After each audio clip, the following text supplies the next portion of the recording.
نن موضوع دا زنانو دا حقوق په باره کې څنګه چې خاوند حق لري دغسې زنانه هم په خپل خاوند باندې حق لري او دا دواړې جوړې د یو بل په حقوقو چې پوه شي نو بیا به په معاشره کې د ښځې او د خاوند هغه فساد خاندانونه جنګول ختم شي ځکه که وکتلی شي نو په مخ د ځمکه د ټولو نه اول چې مړی شوی دی هغه په تورسرې باندې شوی قابیل راپاڅېده حابیل شهید کا نو ابتدا د مړي په دنیا کې دا د زنانو د وجې شوی دی نو دغې د وجې نه انسان بیا دومره جاهلیت ته ورسي چې دا بیا مړی کوي نو اسلام چې زنانو ته کم حقوق ورکړي دي داسې حقوق هیچا نه دي ورکړي که اوس وخت کې امریکا او لندن وایي چې موږ وله حقوق ورکوو نو دا حقوق به دی د ازادۍ ورکوي د جنس پرستۍ ورکوي هغه نه الله رب العزت منې کړې ده کوم حقوق چې شریعت ورکړي دي دا د انسان دپاره د معاشرې دپاره د تورسرو دپاره دا پیداناک دي ځکه اسلام ډېر ښکلی دین دی او دا هر چاته حقوق ورکوي نبی علیہ الصلاة والسلام وفرمایل چې ای زما امتیانو د خپلو بیبیانو که ستا سره بد مزاجي کوي بد زبانۍ نو خاوند ته اشاره ورکوي نبی علیہ الصلاة والسلام چې تاسو د هغې په بدمزاجۍ باندې تاسو صبر کوئ خاونده صبر کوه کله نا کله به زنانه تیزه خبره وکړي نو صبر وکړه و صبر دې وکړه نبی علیہ السلام فرمایي دومره اجر الله ورکوي دې خاوند ته یې لکه څومره اجر ایوب علیہ السلام د بیماری په صورت کې صبر کړی دا الله رب العزت ما او تا ته د مفت راکوي او بیا نبی علیہ السلام فرمایي که چېرې د یو زنانه خاوند بدمزاجی غصناک وي او دا بیبي هر ټیم رټي نو د خپلې د هغه د خاوند د وجې نه دا بیبي په عذاب وي نو دا دې په دغه ټیم کې صبر کوي دې ته دومره اجر الله ورکوي لکه د فرعون بیبي آسیا رضی الله تعالی عنها چې هغې ته فرعون تکلیف ورکو و هغې به صبر کو دغه صبر زنانه ته د خپل خاوند د وجې نه چې کم تکلیف رسي او صبر وکړي دې ته د آسیا رضی الله تعالی عنه عمره مطابق الله اجر او ثواب ورکوي او فرعون چې کله آسیا رضی الله تعالی عنها شهید کوله نو هغه ډېر تکلیف و او هغې صبر کو هغه صبر الله ما او تا ته په دنیا کې راکوي دا چې کله شهید کوله نو دا یې راوغوښته او داسې غټ میز یې ولګو خلک یې راوست فرعون او دا تورسرې آسیا رضی الله تعالی عنها یې ودروله او په ژوندوني باندې دا چمبره د انسان دی پې ایستله او لګیا و او فرمای چې بیا کله ونه شه نو بیا یې پې میخونه ټقوال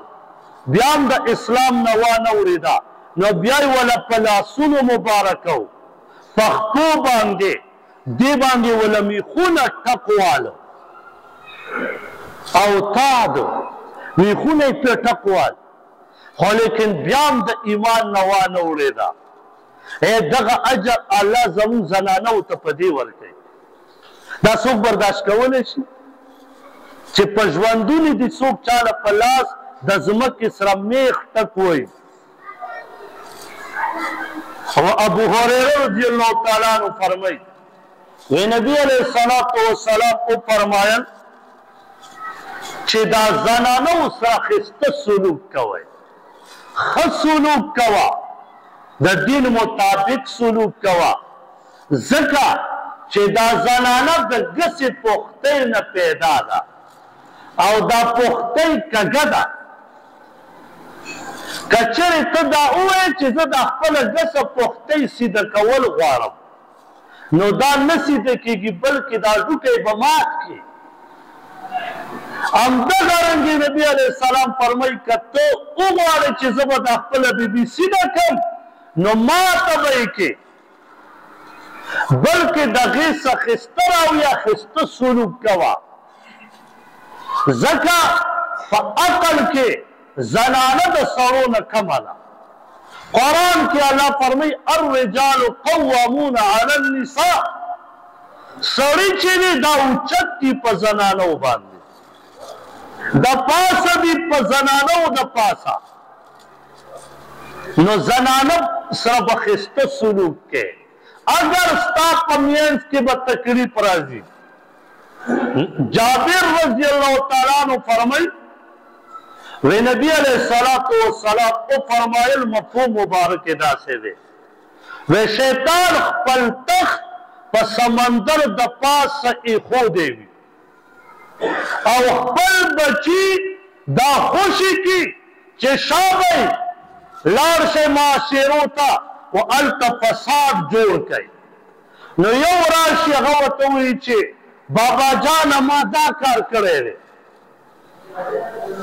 بل ورته وایي ما دا کار کړی بل ورته مثلا وایي ما قتل کړی د ټولو بیان شیطان واوري نبی علیہ السلام فرمایي په دغه ټیم کې یو بچی وایي چې بابا جانه یعنی شیطانه ما یو غټ کار کړی دی وی څه کار دی کړی وی ما خاوند او بیبي په خپلو کې واچول تر دې پورې چې هغه خاوند یې راپاڅېده او خپلې بیبي ته یې طلاق ورکړ وی دا شیطان ورته ووایي بچو په تاسو ټولو کې غټ کار دی کس کړی راشه بچیه وی ځان سره په تخ باندې کښېنئ ورته ووایي چې ده ډېر غټ کار وکړ مسلمانه په معمولي خبره نن زنانو او خاوند یو بل ته طلاق ورکړي په مالګه دې په ترکارۍ کې ولې زیاته اچولې ده ګوره یاد وساتئ ستا پلار نشته ستا مور نشته او کله تاله څه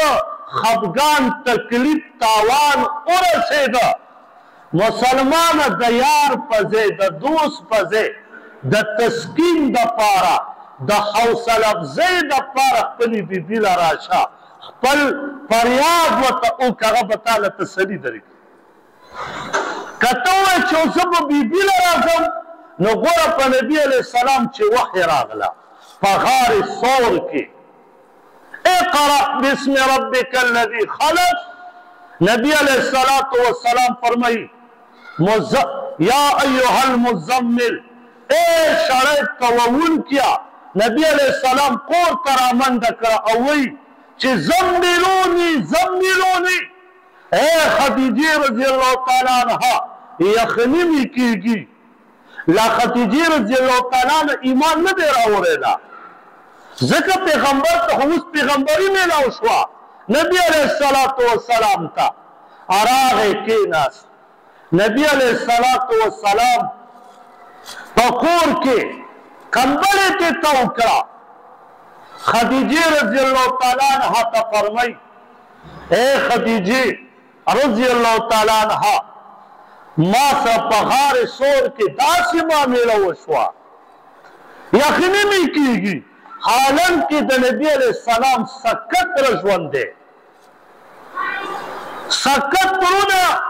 تقریبا 15 ژوندي دي چې کوم سکت ورونه دي دې نه علاوه نور ترونه یم ستا د نورې زنانو د عبدالمطلب شپږ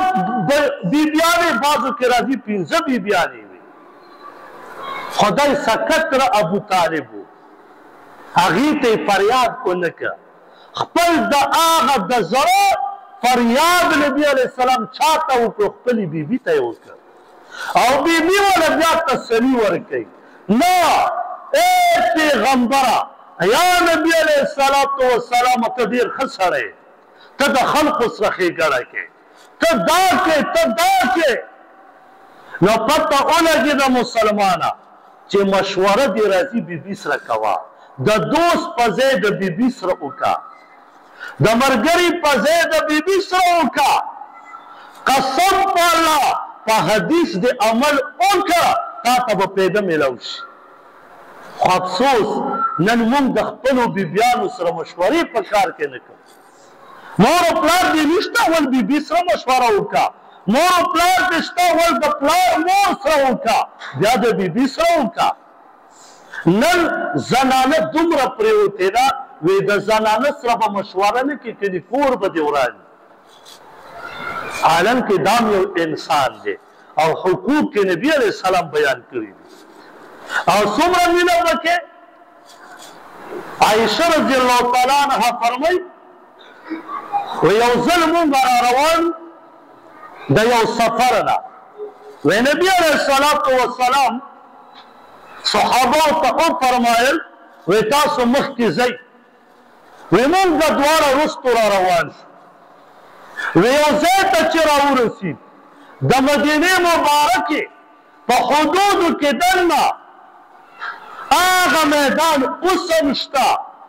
دې عاجز بنده م لیدلی خو اوس پرې غټه پلازه جوړه ده میدان اوس هم شته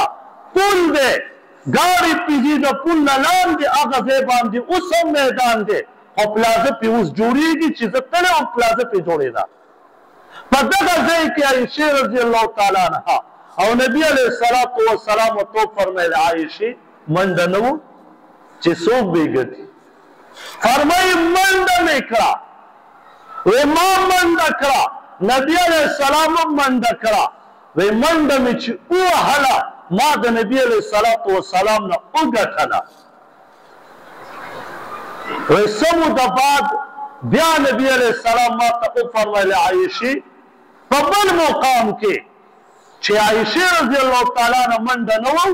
فرمایي په دغه ټیم کې زما وجود دروند و بچی مچی د عایشې رضی الله تعالی عنها نشته وجود د لحاظ سره وي درونه شوی ومه وی نبی علیه السلام ما ته وفرمیل منډه به ووایو چې منډه مو کړه وی ما نه نبی علیه السلام وګټه او ما ته وفرمیل دا د هغې منډې بدل سر په سر دومره به د بیبي سره تعلق ساتې خو افسوس دا دی چې نن پلار او مور چې بچی د خپلې بیبي سره کښېني ډېر بد ګڼي دا اسلام نه دی اسلام دا دی سړي ته چې خپلې مور ته خپل حق پلار ته خپل حق لور ته خپل حق بیبي ته خپل حق بچي ته خپل حق ورکړي داسې اسلام دی زمونږ استاد یو ځل عایشه رضی الله تعالی عنها فرمایي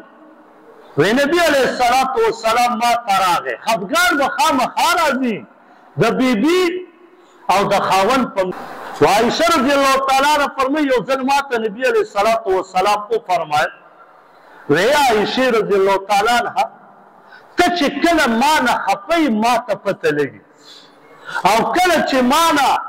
خوشحاله هم ما ته پته لګي وی ما ورته عرض وکړو چې د الله پیغمبره څنګه وی ما ته یې وفرمایل چې کله ته ما نه خوشحاله یې نو ته وایې چې محمد صلی الله علیه وسلم وی ته ما ته ووایې چې د رب د محمد صلی الله علیه وسلم باندې مې قسم وي نو ته د رب نه بعد زما نوم والې چې په رب د محمد صلی الله علیه وسلم باندې مې دې قسم وي چې ما دا کار داسې کړی یا مې نه دی کړی او چې کله ته ما نه خپئ نو ته بیا داسې وایې چې په رب د ابراهیم علیه السلام باندې مې دې قسم وي چې ما دا کار کړی یا مې نه دی کړی نبی علیہ الصلوۃ والسلام چې دا فرمایله عائشہ رضی الله تعالی عنها وتعرض کړي د الله پیغمبره همدغه سیدا خو صرف دومره کوم چې صورت نوم دې پرېږدم لور د زړه مینه مې خو په خولې باندې ستاسو غنوم اخیستل پرېږدم نو ابراهیم علیه السلام یاد کړه نو پته لګي چې کله ناکله د نبی علیه الصلوۃ والسلام سره د خپلو بیبیانو چې زمونږ میندې دي معمولي خفګان ځي او راځي خو دا یاد وساتئ د پیغمبر په زړه کې ګورئ خفګان هېڅ چاله نه راځي دا یاد وساتئ ګورئ د دین معاملې نه علاوه دومره پورې به اختلاف خامخا د خاوند او د ښځې کې راځي خو خبره طلاق ته ونه وځي نن طلاق ډېر عام شوی دی طلاق دومره عام دی په معاشره کې چې په معمولي خبره باندې ښځې له طلاق میلاویږي او داسې کمبخته خلک بیا شته چې سره د طلاق د باوجود نه د بیا هم دغه بیبي مسلمانه بیا په زنا کې مبتلا دی دا ستا بیبي اوس نه ده جی غصه کې وم نو څوک په خندا خپلې ښځې ته طلاق نه ورکوي هم په غصه کې ورکوي که نو خیال کوه مسلمانه چې چرته د خولې نه داسې الفاظ ونه باسې معاویه بن حکیم رضی الله تعالی عنه فرمایي وی زه د نبي علیه الصلوۃ والسلام په خدمت کې حاضر شوم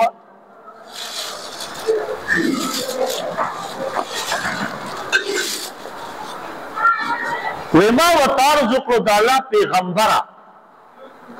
زما یو وینځه ده خو هغه زما چیلۍ سره خو نن چې زه ورغلم او ما خپلې چیلۍ وشمارلې هغې کې یو چیلۍ کمه وه وی ما ورته وویل چې زما هغه یو چیلۍ څه شوه وی ما ته یې عرض وکړه چې مالکه هغه رانه شرمخانو وخوړه نو دا خبرې سره ما غذا ورکړه حالن کې وي زم انسان یم عاجز یم وی غزار مې ورکړه خو یا د الله پیغمبره په ما باندې یو غلام آزادول لازم دي زه به یو غلام آزادوم زما اراده وه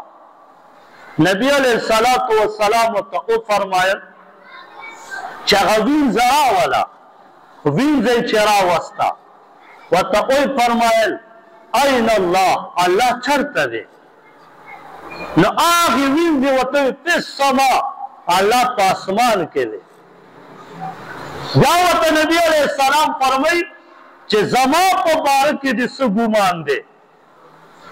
وی اشهد ان لا اله الا الله واشهد ان محمدا عبده ورسوله ستا په باره کې مې دا ګمان دی چې تاسو د الله پیغمبر یې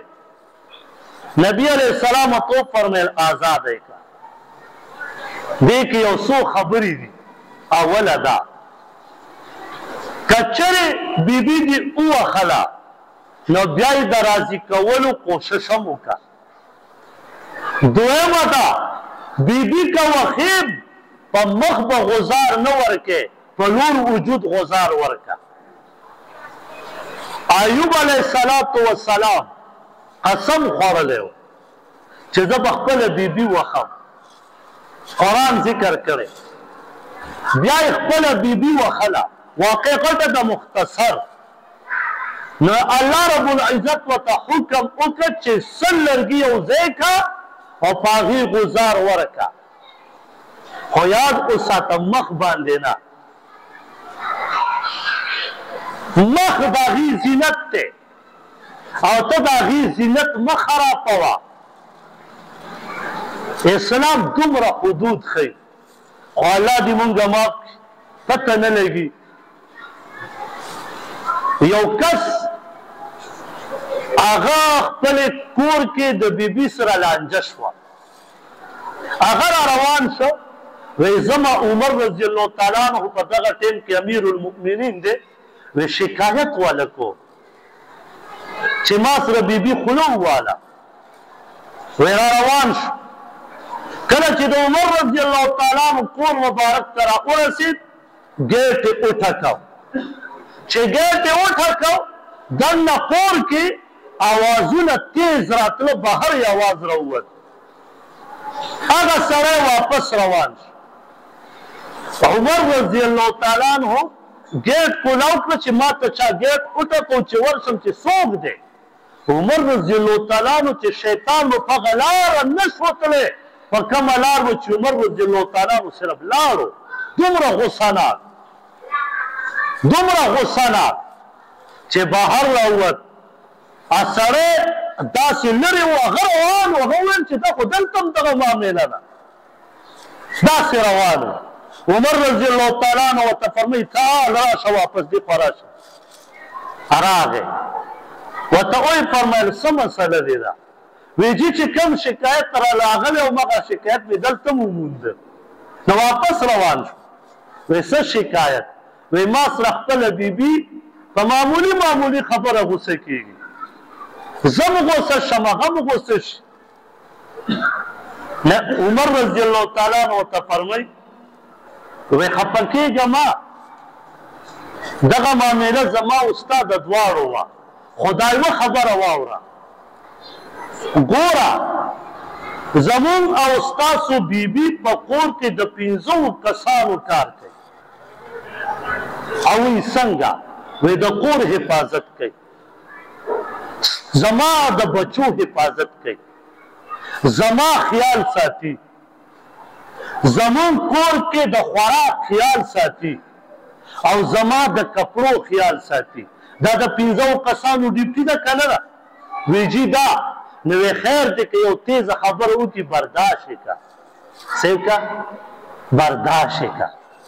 مسلمانه که چېرې دا صفات په مونږ کې راغله، په معاشره کې به طلاق وشي، په معاشره کې به جنګ جګړې وشي،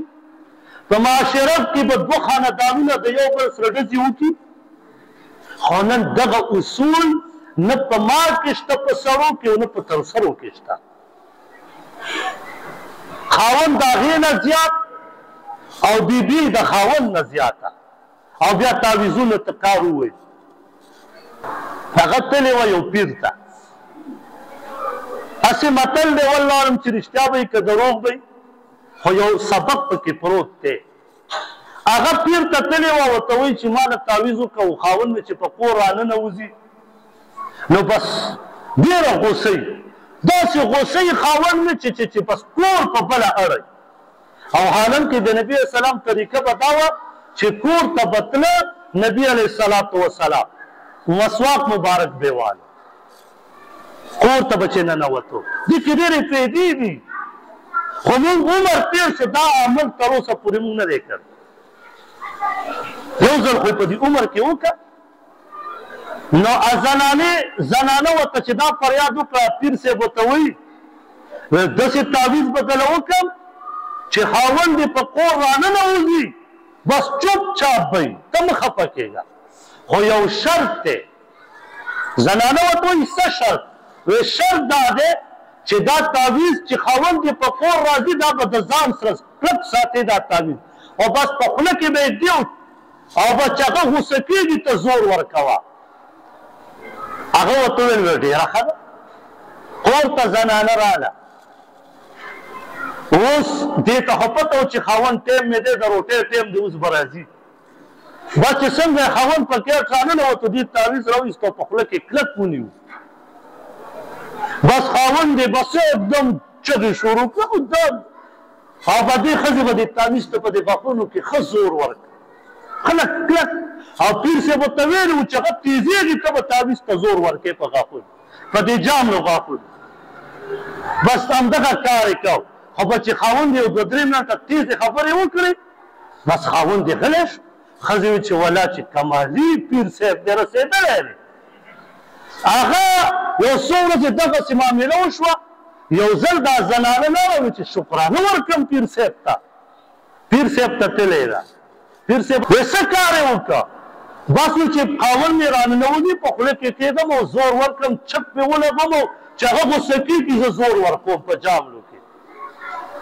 بس خاوند مې دوه درې منټه چک یو غلی شي دا بیا خبرې نه کوي پیر صاحب ورته وایي کاغذ راکړه دا تش کاغذ دی دې کې څه سخت مخکې نشته دا ستا خوله چې بنده شي د خاوند به د یو څو منټه بعد خپله بنده شي نو زنانو ته هم پکار دا دي چې واک اختیار د خپلې خولې تم پیدا کړه او خاوند ته هم پکار دي چې کاغذ تیزه شوه تم د خولې واک اختیار لږ په ځان قابو کړه نو دغه د اصول د زنانو مې نن بیان کړه دا مې ولې بیان کړه دا ځکه مونږ به صرف قمر مفتي صاحب سره بخاري شریف کې ناست وو نو هغه به فرمایله وایي ما نه طلاقیان ډېر راځي نو موږ وخندل موږ وایي چېرې څه هسې مسخرې خبره به یې کړې بیا چې بهر راوتو یو طالب راته وایي د سواتو زما ملګری هغه راته وویله وایي د مفتي صاحب په خبره پوه شوې ما ولا که پوه شوم څه په طلاقیان وایي دومره طلاقیان سړي راځي مفتي صاحب ته د ورځې وایي ته مې هم نه شمارې د واده مې یو ورځ شوي طلاق بې سار ورکړ وایي حیران به شي نو دا وجه دا ده چې خاوند خو خپل حقوق ښځې ته ښیي خو د ښځې حقوق خاوند خپلې بیبي ته نه ښیي نو بس ما سار ټایم کې به تېر کال ما حدیث بیانو د ښځو حقوق په باره کې حدیث راغلی یو کس راته وایي استاد یې دا به سړی په منبر ونه کړي کني کور کې مو به ځای نه نو دا خبرې مې ځکه وکړې چې څه ناڅه حقوق د زنانو هم شته ټول خپل حق مه بیانوه د زنانو هم ومنه الله پاک دې پې عمل کولو توفیق راکړي یو خبره مې کوله هغه دا بره درېیم چت کې بعضې مزګزار به پکې ناست هم وي په دې پوړو کې دا مونږ رنګ شروع کړی دی نو تقریبا کار خو ډېر وشو الله پاک دې یو حاجي صاحب سره ښېګړه وکړي هغه پکې یو 50,000 راکړی وي نو بس نن سبا خوار شي د اور په بیه دي نو هغه خو یو کس پکې مزدوري هم لا پاتې شو چې پیسو سر وخوړ نو په چاندې کې مې خلاص وکړئ او انشاءالله اوس خو د بجلۍ د بل اعلان به نه کېږي انشاءالله که راځي څه ناڅه به راځي هغه زما کار دی او زما څخه ملګرو لمبرې دي ما ته ویلي هغه زمونږ کار دی خو د دې هغه دپاره لږ اخلاص وکړو بیل یې جوړ کړی دی هغه کابل وستلی و دوکاندار ته نو هغه ورته وویل یارې اوس ډسمبر کې او که پین کې نو د دواړو خپل خپل ریټ دی نو تقریبا د دسمبر خو آسان دی څه د پاسه 25,000 روپۍ دی او چې که پینټ وکړې نو تقریبا څه د پاسه څه کم او بیش 35-36,000 روپۍ خرچه پرې راځي که پینټ کوئ نو دواړه د پینټ بیل یې راخیستی دسمبر خو ارزانو ما ورته مې ځاښه خو به الله خیر وکړي هغه خو اخلاص وکړو که دې نه علاوه څوک وي نو ما سره بیا څوک چانده کوي که زنانه بیان اوري دا جومات کار دی قسم په الله د دې ډېر اجر دی اوس که ته مړي پسې خیراتو کې زه ستاسو غېږه نه منې کوم خو دا درېیم او څلوېښتم یې نه مو منې کوم همداسې کور کې وریجې پخې کړه خو که بهتر ثواب غواړې چې ستا مړي ته اني ټایم ثواب رسي والدینو ته اني ټایم ثواب رسي نو دا جومات کې کار کوه مدرسه کې کار کوه قسم په الله دا عمري اجر دی او دا شیشې لګېدلې دي څومره مونځونه ترې خلک د ورځې کوي څومره د اوبه استعمالي دا ګوره زه شیشو باندې سهار 9 بجې ماشین ولګوم ته یوې 1200 پورې ټینکۍ ډکه شي څوک خو راشي بندې کړي دا اوبه باندې په زرګونو خلک دا اودسونه کوي بازار جومات دی پیمان یې وایي دا څومره اجر دی اوس یو کس پکې 1 روپۍ ورکړی او بل کس پکې 2 لکه ورکړي اوس برابر ثواب د دې دواړو دی نو دغسې صدقې وکړو دا رنګ کار دی اوس که پیسې نه وي نو بیا خو ما رمساس ته ووایم چې پیسې نه وي بیا خو بس کار به بندو نو ځکه چې هلته جومات بندم نشته او ډېرو کسانو ته ویلی هم نه شو نو دا مې تاسو ته وویله الله پاک دې پې عمل کولو توفیق راکړي امیر صاحب هغه ته کې کورسۍ ورته واچوه کورسۍ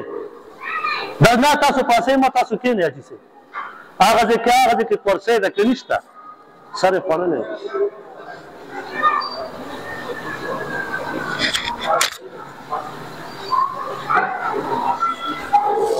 دعا کہ الحمدللہ رب العالمین والعاقبۃ للمتقین والصلاة والسلام علی رسوله محمد وآلہ وصحبہ اجمعین یا اللہ سمو اور سمو یا اللہ پہ عمل کو توفیق کرا کے یا اللہ ټول گناہونه مو معاف کے یا اللہ ټول بیماری مو ختم کے یا اللہ ټول حاجتونه مو پوره کے او یا اللہ چې څوک دې عاجله ورکي څومره مسلمانان بیماران دي الله ټول ته صحت کامله عاجله ورکي یا الله پریشانۍ مو په خوشحالۍ بدل کړي او یا الله خاص کر د فلسطین د لبنان د کشمیر یا الله د دې مسلمانانو محافظ شي یا الله د یهود او هندوان یا الله په خپلو کې واچي یا الله تباہ او بربادي کړي یا الله رسوا او ذلیل کړي یا الله د دین کار چې څوک په هر جامه کې کوي که تبلیغ په صورت کې که علما او مجاهدین د هر چا په صورت کې یا الله د ټولو ناصر او امداد شي یا الله د ټولو ناصر او امداد شي او یا الله په دې جومات کې دغه کار شروع دی هر څوک پکې اخلاص کړي یا الله چا به 1 روپۍ وسوي چا به ډېرې وي چا به زرونه وي چا به یا الله 10 روپۍ 1 روپۍ یا الله ټولو ته بدلې اجر یا الله په دنیا او په آخرت ورکړي او یا الله حرمین شریفینو ته موږ ټول مسلمانان بار بار بوځي یا الله نبی علیه الصلاة والسلام څومره خیر دعاګانې وکړي چې موږ څه وکړي کوم نه امن وکړي نو په امن کې وساتي وعليك البلاغ ولا حول ولا قوة إلا بالله يا ذا الجلال والإكرام وصلى الله على